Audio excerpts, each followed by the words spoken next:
Design is not all about fonts, colors, and logos. It's also about form and function. And even though you may be a marketer who can't draw a stick figure, you can still be a great designer, specifically from the UX perspective. And you can do so by taking your knowledge of data and applying that to how and why you should be building a website the way it's built. And I've got a perfect case study from a recent client website that we just built, and I'm going to walk you through how our team at From the Future analyzes data as a part of the design process, really before we do anything else, and how we use that data to feed the look and feel and functionality of that website. So let's jump on into my PowerPoint.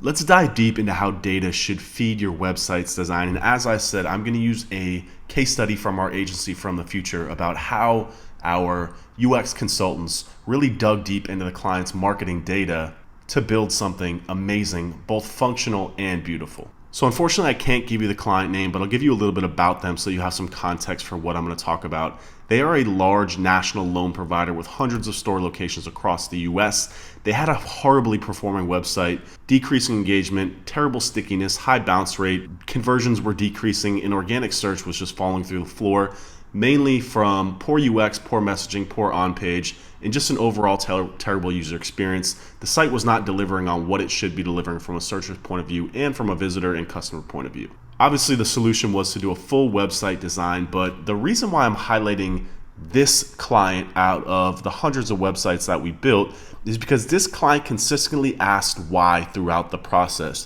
which really forced us to go back in. And this is why I love being a part of an agency, because you're continuously learning, continuously growing, to go back and really look at the why. Everything from your color scheme to the pictures that you're using to the messaging to the way that your forms are structured. Your data should inform that why for how and why your website is built that way. So where do we get the data from? I dig heavily into Google Analytics. This tells us the who, what, where is coming to the website. Google Search Console specifically from an organic search point of view, but gives us more insight of who, what, where, and how people are coming to your website through Google, obviously. CRM or an email platform, if you can get access to this data, we can really dig into who that customer is and who the conversion target is, right? We really want to be building things around who the target customer is, not just the target audience and visitor to the website. So as I said, the data informs the entire site's build process. This is a very high bird's eye level view of our design and development process. Research is the first thing that we do as a part of the UX process, and the first part of our research sub-process is data analysis. And while our design practice is relatively new, we've been a marketing agency for years now, and our marketing consultants have done an amazing job pairing up with our UX consultants to help them understand a website from a marketing point of view as a marketing asset. So what I want to do is run you through a bunch of different Google Analytics reports that's going to help answer these questions. I want to actually go through these reports and show you how to dig into them and the data that you can mine from them. So the first one I want to talk about is in Google Analytics, and this is a demographic reporting. We can look at the age and gender of the traffic coming to our website. So over here on the audience side, if we just go to the overview, we'll get this nice little report here that again shows the age and the gender of all the traffic coming to the website. But then what's really cool is you can add on segments up here that will allow us to look at, again, different segments of the traffic coming to the website to break down that traffic a little bit further. So here in blue, this is all the traffic. This is just my website, my blog. You can see here that 55% of the people coming to the website are between the ages of 25 and 34, and a large majority are male. Damn, I need some more female viewers. That's what's up. Then here in organic traffic, 67% of traffic, mobile traffic, 15%. You can just see how the traffic begins to change a little bit. And again, this report is pretty straightforward. It helps us to inform who is coming to the website. And this type of information can help us inform things about like site imagery, site tone, the content you want to have on your website. You know, if you skew very young or you skew very male or female, it's going to change and dictate how you want to communicate with your audience. Another interesting report, another interesting report if you are building a local website. Another interesting report to help you understand where people are coming from is again over here in audience, and then if we come down to geo and we go to location, we can see where people are located, and this might be a little bit better to look at without the segment. If you don't know how to add segments, you just come up here to click add segment, and you can come down here and you can search for a bunch of ones that are pre-populated, or you can create your own. They're very easy to do. It's not overly self-explanatory, but there's plenty of information on the web that will show you how to do it. You can create custom segments for whatever you want, really. But this report here will show you your breakdown of traffic, and if you hit these little things here, you can break it down by city. So if you're a local business, or if you're deciding if you want to add different languages to a website build, This will help you to understand where your traffic is coming from. So let's go back into the PowerPoint. This is a very simple device report. It just shows us the breakdown of traffic by device type. So mobile, desktop, and tablet.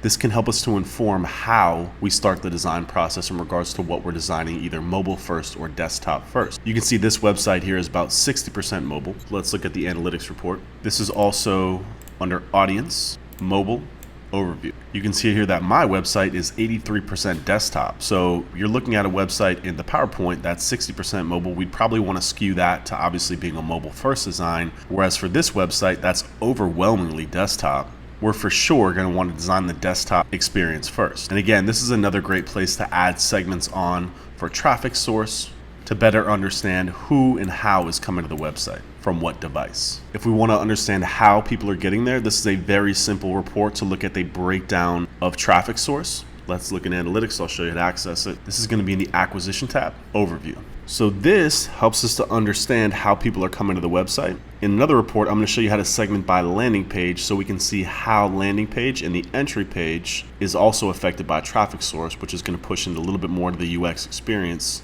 for when we're building our landing pages. Again, something else that we can segment on here is to look at mobile. You could easily just select mobile down here, playing with different segments to see how that impacts the incoming traffic source. As I just said, there's a page that will show us the landing page. This is actually one of my favorite reports. Whenever I'm looking at analytics, I usually start with this page and I'll add a little segment to show the traffic source as well, because this helps me understand where people are coming, the most popular pages, the traffic source, and then all the different engagement metrics here. Percentage new sessions. This is actually really important when it comes to talking about designing a website, because what we can start to do is see which types of pages. This is the blog post, this is the homepage. You can see here the percentage of new traffic here is 90%, where the percentage of traffic that's new traffic coming to the homepage is 60%. So why is that important? So when we're designing a blog post and blog templates, if most of the traffic coming to these pages is new, it means that they're not going to be familiar with the brand, and that we're probably going to want to put some sort of maybe sidebar on the post that might tell them about the website, or some sort of email capture to get them to opt in, to get them to come back to the website eventually. Versus the homepage, if most of the people are coming back, they're already familiar with it, then we might be able to make the assumption that we don't have to go as hard on the educational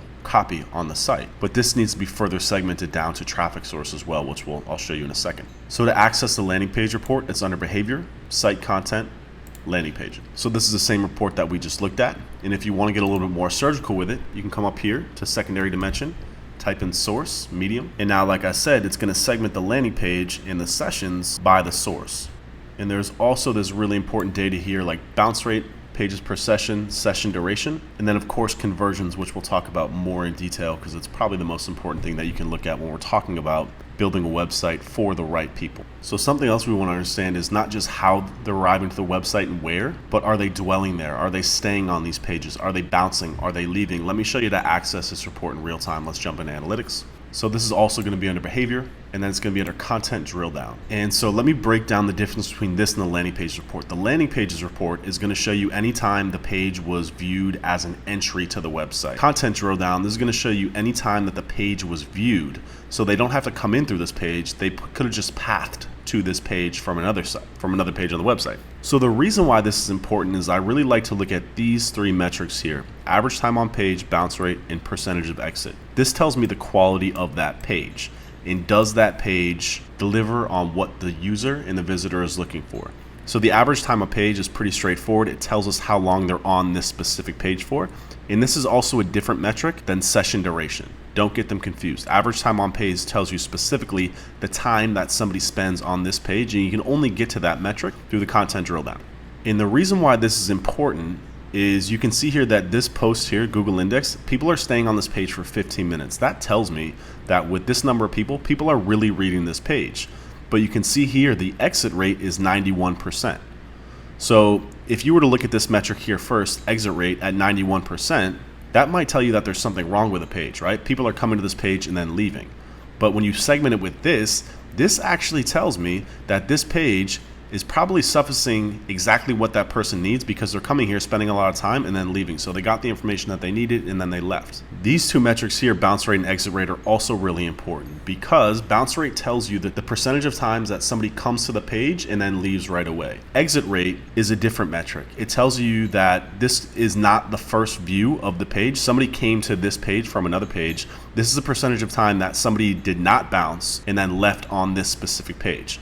So bounce rate is the percentage of times that somebody visited this page from social, from organic search, and then left right away. Exit rate is the percentage of times that somebody viewed this page and then left. Again, so not entering the page, but viewing the page and then leaving. And the reason why this is important is because we want to really look at this from the point of view from a design of key landing pages on the website. So do key landing pages, this is a blog post, this is not a key landing page. This tools page, this is a key landing page. Service page, this is a key landing page. If the exit rate was 90% on this, I would be very concerned, because that's telling me that somebody's getting to my mid bottom of the funnel pages and then leaving, likely without converting, unless the conversion takes place on that page, which for this site it does not. So this is a good sign here that somebody's coming to our service page and they're not exiting on it, they're not bouncing on it, they're going and they're pathing deeper into the website to discover more. This is telling me that this page is probably doing a pretty good job, so we might not want to alter copy too much. But for the client that we did this for, their landing pages were performing terribly, which I'm going to show you right now. So we actually built this chart custom. All we did was pull the data out and then do a little segmentation of the pages. So what we did is we looked at those key landing pages. So as I said, they're a loans provider. These were going to be essentially their service pages. And we wanted to look to see how they are performing against the rest of the site. So you can see here the rest of their site's performance, the average time on page was almost twice as high. The average bounce rate was lower, and the average exit rate was about the same. But what this is telling us is, what this told us was that when we looked at the front end of these pages, we could see that the pages were really thin. They didn't have much content. They didn't have much information. And this is in an industry, loans, where people are really looking to get a lot of questions answered, right? If you're going to go out and take a loan, it's a pretty big deal. You're going to need a lot of content and a lot of information. We're going to want to try and triple or quadruple this number at least by adding a lot more content to the page. And I'll talk about that in a second about how we did that. How are they performing? This is the most important metric that we can look at. If it's an e-commerce site, we want to look at e-commerce conversion rate and obviously revenue generated. If it's a lead generation website, we want to look at goal conversions and goal conversion rate. So when we're in analytics, we can just come down here to conversions, and if it's a goal website, just come here to overview. And what I really like to do here is add segment. So I like to add in here, I like to add in the mobile segment and then male or female segment. So what we can see here is the breakdown of conversions based on the different demographics and then mobile. So again, when we're looking at this from a design point of view, not from a marketing point of view, we want to understand how these different demos are impacting the conversion of the website. Who is the most valuable customer to the website? And granted, this is based on the current build. If the website is completely skewed and botched, then this data is not going to be great. But we want to understand who their core customer is, and we want to try and build and optimize the website around that. And again, these things feed the design, the look, the feel, the functionality of the website. Another cool report is to analyze if people are finding what they need is internal site search. So if you have this report set up on a website, you can check to see how many people are searching once they come to the website. So if people are using the internal search, you don't want to jump and say, hey, people can't find what they're looking for, but we want to look at these keywords and try and understand if they're searching for things that are not on the website. That obviously needs to feed the structure, the architecture, and the content that's going to be on the website. Another kind of advanced report here is this pathing report. So when we come over here to behavior and then behavior flow, we can see the different ways that people are interacting and flowing through the website. And I really like to look at this specifically from a mobile point of view, because I like to see how people are navigating through the website. And this should be informing your website's architecture, your navigation structure, and how you're going to design those layouts to help people find the information that they need. So another cool report is if you add on the Google Analytics Chrome plugin and you're logged into your analytics account, you can click on it and it will show you how people are clicking on the front end of that page. So again, if we don't have a heat map set up on a website, which a lot of people don't, this will help you understand how to set up the website, how to set up internal links. And again, for informing that overall architecture and navigational structure to help people find what they're looking for when they're on a specific page. So even just looking at the homepage and seeing how people are clicking around and what they're looking for on the homepage should help you to understand what should be on that page and what people are really looking for when they come to that page. So this gets into a little bit more surgical with organic search. This is a screenshot from Google Search Console. Let's jump in there and let me show you a little bit in here. So this is a new version of Search Console. What I really like to look at here is I like to dig out things like branded search. So if we come down here to queries, and then we come up here to new filter, go to queries containing the brand name, so Webris. And now what I like to do is go to pages. And I like to see where people are coming into the website through branded search versus unbranded search. And I'm going to cover more in a second why that's really important. So to drive this home again through the context of that client campaign, these are some of the things that we reported to them when we began the design process. So these are some of the learnings that we dug out from the exact process that I just showed you. So a little bit over 6% of the website's traffic was female. That trend held true when it came to conversions, as females were much more likely to convert at 61% to males at 39%. And almost 60% of that website's traffic was between the ages of 25 and 44. So what does this mean? It means that messaging and imagery on the site should reflect this. Does that mean that everything should be pink? No, absolutely not. But it should be taken into consideration that their target customer should be female. So that extends not just to the website, but also to marketing. And again, it's really important when it comes to messaging and also for general product understanding. So as I had mentioned, that mobile made up about 60% of traffic, but about 70% of goal conversions for them occurred on mobile. So again, when we're talking about optimizing the website for the most important things, which is conversions, clearly people are coming there from mobile devices first. So the design process should really start there with layouts and wireframes. This is what I touched on before, that their key service pages and landing pages had a high bounce and exit rate from all traffic sources. And since those pages made up a large majority of their traffic and represent the largest decrease in traffic, one of the main goals of the campaign had to be increasing the stickiness of those pages. And that can be done from anything from design to copy to just adding more content and context to those pages. We found that their top level navigation through click behavior did not support the customer journey, only highlighted the two lone options. That sends a signal to search engines and to users that the other pages are not as important, as they were only listed out in the footer, which I'm going to show you in a second. And the recommendation there was to move the experience to a megamoney. And really importantly too, we needed to rethink the customer journey by traffic source and page and content type. I alluded to this in a previous report there, and we needed to build out customer persona journeys to help illustrate this. So here they are. These are some sample personas that we did. And again, this all came from the data and some light competitive research, but just putting together buyer journeys based on the data that we had collected for how they could and should be pathing through the website, leading to the goals that we wanted. So we usually like to put together 3 to 4 of these depending on the size of the client and the size of the website. Nothing overly complicated here. Again, just based on the data that we discovered. We also always put together a sitemap and site architecture based on the data. Again, navigational elements are really important when we're getting started with a website. It really helps to inform the entire design process and really the scope as well.